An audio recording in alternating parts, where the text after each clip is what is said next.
మన ఆంధ్రప్రదేశ్ రాష్ట్రంలో అతిపెద్ద ఆర్టీసీ బస్టాండ్ ఉన్నటువంటి విజయవాడలో అందరికీ తెలిసే ఉంటుంది. ఈ ఫిష్ స్పా పెడిక్యూర్ అనేటటువంటిది సరదాగా పిల్లలకి టైం పాస్ కోసం బస్సు వచ్చే వరకు వేచి ఉండేందుకు, చాలా మందికి సేవ తీరేందుకు ఇటువంటి ఏర్పాటు చేస్తూ ఉంటారు.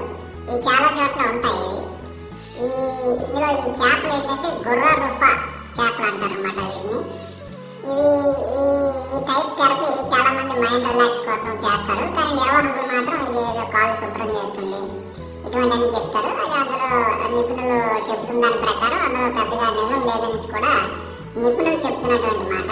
అయితే సరదాగా టైంపాస్ కోసం మాత్రమే దీన్ని ఉపయోగించాలనేది నిపుణులు సైంటిస్టులు చెప్తున్నాడు.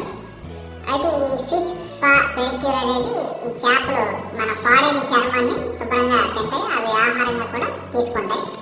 చాలా మంది ట్రై చేసే ఉంటారు, చూసే ఉంటారు.